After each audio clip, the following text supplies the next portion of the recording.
हाहाकार मच गया मेवाड़ में। हमारे युवराज चले गए, दौड़ करके जाके देखा तो एक और बात थी।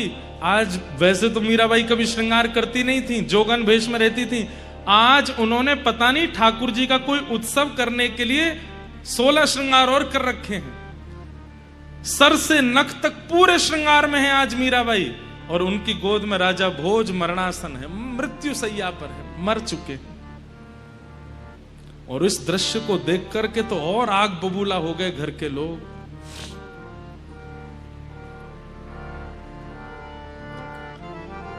सब लोगों ने मीराबाई का हाथ पकड़ा, बैठाओ इनको, कलश डालो, इनके मांग का सिंदूर मिटाओ। मीराबाई खड़ी हो गई, बोले कि सिंदूर उसका मिटाइएगा जिसका ना हो कोई, मेरा तो है, मेरे तो सामने खड़े, मैं सिंदूर नहीं हटाऊंगी, मैं चूड़ियां नहीं तोड़ूंगी। सोचिए बंधुओं वो कैसा मंजर रहा होगा। सारी नारियां चारों तरफ से घेर करके मीराबाई को ताने दे रही हैं, और मीराबाई हिल नहीं रही है वहां से। ननद आगे कहती, मेरे भाई को खा गई आप, मेरे भाई के प्राण ले लिया आपने, हमारे पूरे मेवाड़ को अनाथ कर दिया आपने, और आज जो रस्में हैं जो वो तो आज तक करी नहीं, और आज जो एक बिना पति के पत्नी का जो धर्म होता है वो भी नहीं निभा रही हो आप। मतलब मृत्यु के बाद भी मेरे भैया को चैन से नहीं रहने दोगी। मीराबाई कहती हैं, ये पूरी दुनिया नहीं जानती है, लेकिन आपके भैया जानते थे कि मेरा विवाह उनसे केवल मेवाड़ में आने के लिए हुआ था, कि वे चाहते थे कि मैं मेवाड़ आऊं, मेरे गिरधर मेवाड़ आवे। वास्तव में मेरा विवाह हो चुका है। क्या पागलपना करती रहती हो, किससे विवाह हुआ है तुम्हारा? मेरे तो गिरधर गोपाल दूसरो न कोई, मेरे तो गिरधर गोपाल दूसरो न कोई, मेरे तो गिरधर गोपाल दूसरो न कोई, मेरे तो गिरधर गोपाल दूसरो न कोई। जाके सिर मोर मुकुट मेरो पति सोए, जाके सिर मोर मुकुट मेरो पति सोए, तात मात भ्रात बंधु, तात मात भ्रात बंधु, तात मात भ्रात बंधु, तात मात भ्रात बंधु, अपनो नहीं कोई, मेरे तो गिरधर गोपाल दूसरो न कोई, मेरे तो गिरधर। यहाँ कितना बड़ा पहाड़ टूट पड़ा है।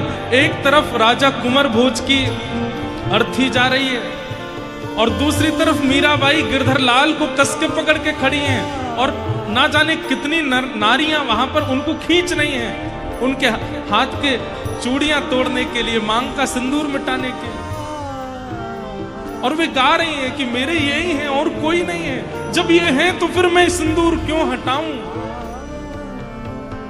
मेरे तो गिरधर गोपाल दूसरो न कोई, मेरे तो गिरधर गोपाल दूसरो न कोई। मीराबाई कहती हैं, आप चाहती हैं ना कि मैं श्रृंगार में ना रहूं, मुझे जैसे रहना चाहिए आप लोगों के अनुसार आप चाहती है मैं वैसा वेश धारण कर लूं? आप चले जाइए, मैं अपने आप कुछ ना कुछ धारण कर लूंगी, नहीं लगेगा श्रृंगार मेरे मुख पर।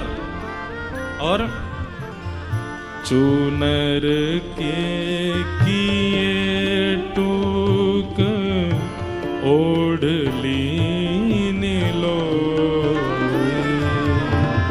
चूनर के किए टूक ओढ़ लीने लो, चूनर के किए टूक ओढ़ लीने लो,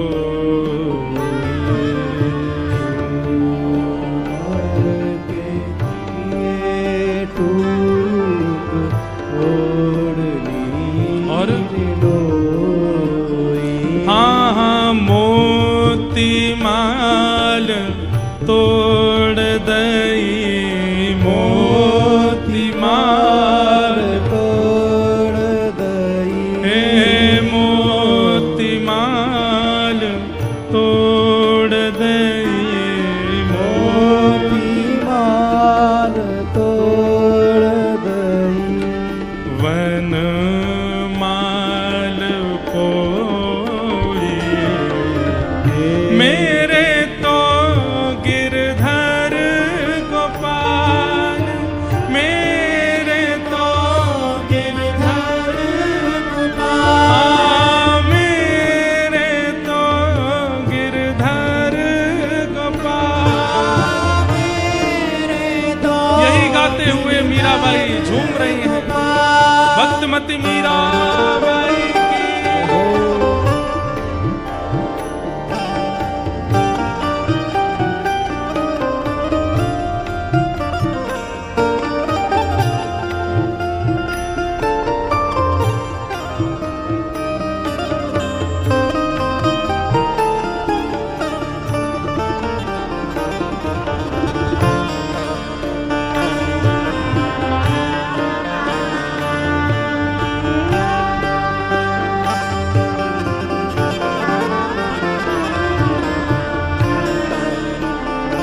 अपने राजकीय वस्त्रों का त्याग कर दिया।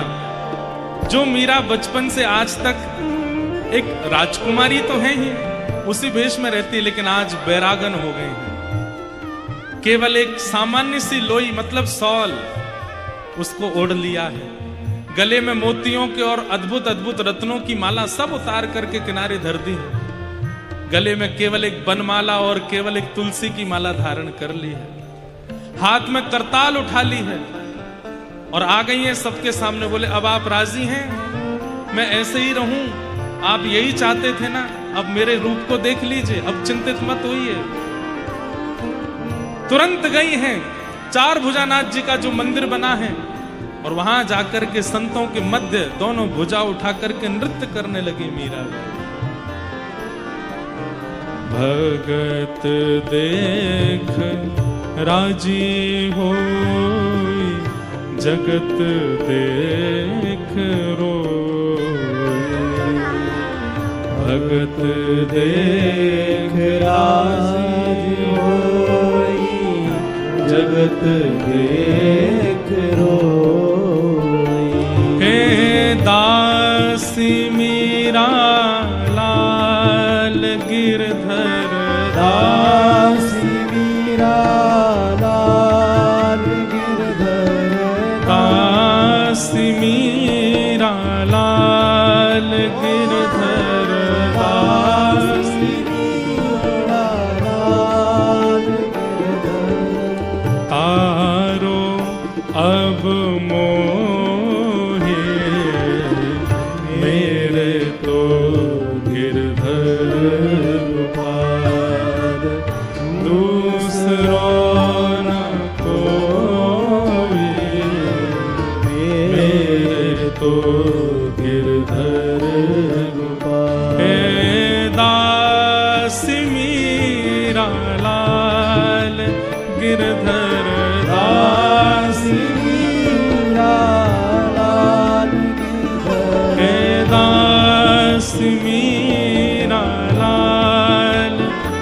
गिरधर दास मीरा लाल गिरधर तारो अब मोरे मेरे तो गिरधर पुकार दूसरो न कोई मेरे तो गिरधर मेरे तो गिरधर गोपाल मेरे तो गिरधर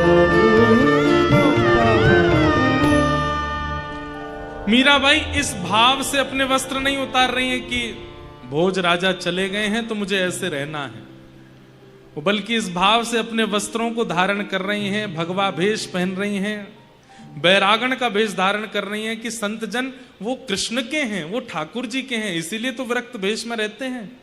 मैं भी तो ठाकुर जी को, तो मुझे भी ऐसा ही भेष धारण करना चाहिए।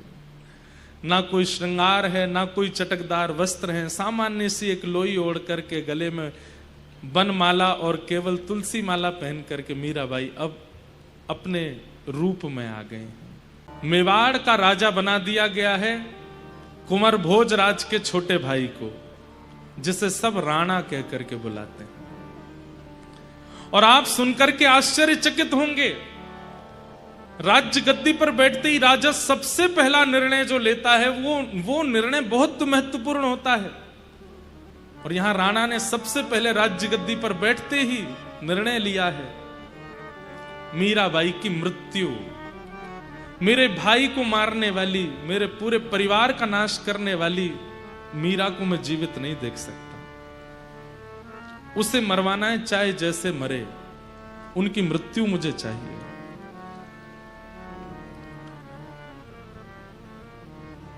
नियम बना लिया और सबसे पहले अपने सेवकों को आज्ञा की, हमारे यहां एक बाघ है, एक शेर है, उस शेर को मीराबाई के कक्ष के पास छोड़ दो, और बहुत दिनों से भूखा भी है, खा जाएगा, खत्म होगा कंटक हमारा। जाकर के उस बाघ को छोड़ दिया मीराबाई के कक्ष के सामने। सुबह सुबह का समय मीराबाई भोर का पद गा रही हैं, ठाकुर जी को जगा रही हैं। जागिए गोपाल लाल, जागिए गोपाल लाल, जागिए गोपाल लाल, गा रही हैं पद। और उसी समय सखियों की दौड़ने की आवाज आती है, हाथ से थाल छूट गए हैं, सब चीख रही हैं। मीराबाई कहती, क्या हुआ, तुम इतनी घबरा क्यों रही हो? बोले, भाई साहब बाहर मत जाइएगा, छुप जाइए जल्दी। क्यों? अरे एक बाघ आ गया है, आपके द्वार पर खड़ा है। मीराबाई ने जैसे सुना बाघ, सुबह जो माला, जो भोग, जो प्रसादी, जो आरती गिरधर लाल जी के लिए तैयार करके रखी है, उन सबको एक थाल में सजा करके मीराबाई जा रही हैं। सखियां कह रही, भाई साहब उधर मत जाइए, वहां बाघ बैठा है। वहीं की ओर जाती हैं और जैसे ही बाघ की ओर दृष्टि डाल करके देखा है, तुरंत अपनी सखियों से कहती हैं, अरे तुम घबरा रही हो, ये बाघ नहीं है, तो मेरे ठाकुर जी का ही एक रूप है। आज साक्षात मेरी सेवा से प्रसन्न होकर नृसिंह आए हैं द्वार पर। अरे आओ, जल्दी दिया लेकर के आओ, बाती लेकर के आओ, नजर उतारनी है, स्वागत करना है, ठाकुर जी आए हमारे द्वार पर। सखियां तो कह रही हैं, ये तो खुद तो मरेंगी, हमको और मरवाएंगी साथ में। लेकिन वहां दूर सब सैनिक खड़े हैं, वो भी देख रहे हैं कि ये जब खा जाएगा तो इसको बंदी बना के ले जाएंगे। और यहां सब सखियां घबरा रही हैं कि पता नहीं क्या होगा। लेकिन बाईसा जैसे ही गई, जो घुर्रा रहा था, बार बार दहाड़ रहा था नाहर, बाईसा को देखते ही शांत हो गया, बैठ गए। और बाईसा ऐसे बात कर रही हैं, आ गए आप, आज इतने विशेष रूप में क्यों आए हैं? आज नृसिंह चतुर्दशी तो नहीं है? और यहां आसपास कोई हिरण्यकश्यप भी नहीं है, तो फिर आप ऐसे रूप में क्यों आए हैं? अच्छा, तो मैं समझ गई, आप निश्चित ही राणा को हिरण्यकश्यप रूप में देख रहे हो ना? नहीं नहीं, ऐसा मत कीजिएगा। और बाईसा कहती हैं, अब आप आ गए हैं, थोड़ा स्वागत स्वीकार कीजिए। अपने हाथ से माला पहना रही हैं, अपने हाथ से तिलक कर रही हैं, और जो भोग प्रसादी गिरधर लाल जी के लिए लेकर के बैठी थी, बोले आप गिरधर ही तो आए हैं मेरे सामने।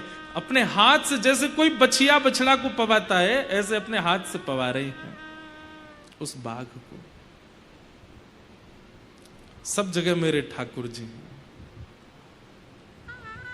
ये दृश्य देख करके सब आश्चर्यचकित हो गए, और बाईसा ने जैसे प्रणाम करके आरती की है, वो बाघ वहां से उल्टे पैर लौट करके चला गया, कुछ नहीं बिगाड़ पाया। और बाईसा तुरंत लौट करके आई, हाथ धो करके अपने लाल जी की सेवा में लग गए। इतना सामान्य था सबके लिए। सबने जाकर के राणा जी को बताया, बोले बाघ तो कुछ नहीं बिगाड़ पाया, बल्कि मीराबाई ने तो माला पहनाई, आरती करी, उसको अपने हाथ से प्रसाद पवाया।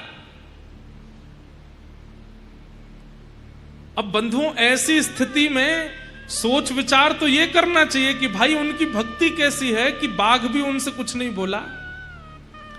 लेकिन राणा क्या विचार कर रहा है, ये छोटे देश की आई है ना, जादू सीख के आई है, इसको तंत्र आता है, और उस तंत्र से इसने बाघ को अपने वश में कर लिया। पहले मेरे भैया को अपने वश में किया था, अब उस बाघ को अपने वश में कर लिया है। अरे बहुत बड़ी तांत्रिक है, इसके तंत्र मंत्र की विद्याओं में ये सब जीव फंस जाते हैं। जीवों पर काम करेगा, पर ऐसे बड़े तांत्रिकों को नष्ट करने के लिए मेरे पास दूसरा उपाय भी है। और दूसरा उपाय क्या है? हमारे राजभवन के पिछले द्वार में एक भूत बंगला है, उसके सामने से भी कोई निकल जाता है तो रात में उसको पीड़ा हो जाती है, 2-4 दिन में मृत्यु भूत चढ़ जाते हैं उसके ऊपर। मीराबाई को कैसे भी करके उस भवन में पहुंचा दो, उस कक्ष में पहुंचा दो। बाईसा को लेकर के उस भूतिया भवन में लेकर के गए, जहां पर अनेक पिशाच, अनेक भूत प्रेत आदि सब होंगे। और ये कहकर के गए कि हमारे राजभवन में एक ठाकुर जी की मूर्ति है, हमें समझ नहीं आ रहा है इनकी प्रतिष्ठा कैसे करें। भाई साहब बोली मुझे दिखाओ कहां है, तो लेकर के गए, बोले ये इस कक्ष में है अंदर। बोले आप भी चलो, हम तो आ रहे हैं, आप जाओ भीतर। जैसे ही भाई साहब भीतर गई, बाहर से द्वार बंद कर दिए, अंदर अंधेरा, तभी दिखे खूब सारी प्रेत आत्माएं वहां पर विचरण कर रही थी। भाई साहब तुरंत वहीं बैठ गए और वहीं बैठ करके कीर्तन करना प्रारंभ किया। अंदर से चीखने की आवाज आ रही है, और बाहर खड़े खड़े राणा और सब लोग नाच रहे हैं, बोले कि अब ये मर जाएगी, अब नहीं बचेगी। लेकिन वो चीख मीराबाई नहीं रही है, वो प्रेत चीख रहे थे। क्यों? कीर्तन भजन सुन के वो सब मुक्त हो करके जा रहे थे। अब तो ऐसी स्थिति हो गई, वो प्रेत जा जा करके और प्रेतों को लेकर के आए। बोले अपनी मुक्ति चाहते हो तो चलो उस भवन में, वहां मीराबाई कीर्तन कर रही है। और मीराबाई के कीर्तन सुनकर के जितने प्रेत थे सब प्रणाम करके मुक्त होकर वहां से प्रस्थान कर गए। थोड़ी देर बाद जब चीखें आनी बंद हो गई तो राणा ने कहा द्वार खोल के देखो, उसका शव ले आओ अंदर से, नीला पड़ गया होगा। जैसे द्वार खोला, मीराबाई हाथ जोड़ते हुए भीतर से बाहर निकली, राणा आदि भग गए, बोले यही प्रेतनी बन गई है, अब तो हमें लगता है इसी के अंदर प्रेत आ गया। बोले नहीं नहीं, मैं प्रेत नहीं बनी हूं, वो जितने थे वो सब चले गए, उनके उद्धार नहीं हुआ था। मुझे अंदर ठाकुर जी तो कहीं मिले नहीं, पर वो सब प्रेत थे, तो मैंने सोचा क्या करें, कीर्तन करके सबको मुक्त कर दिया। अब भी राणा ने ये नहीं सोचा कि इनके भजन में कितना बल है। वो अब भी क्या सोच रहा है, इतनी बड़ी तंत्र विद्या जानती है कि प्रेतों को भी अपने वश में कर लेती है।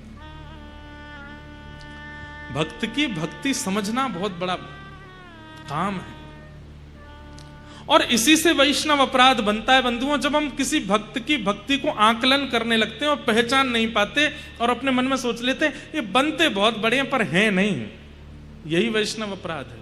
और ठाकुर जी को यही प्रिय नहीं है।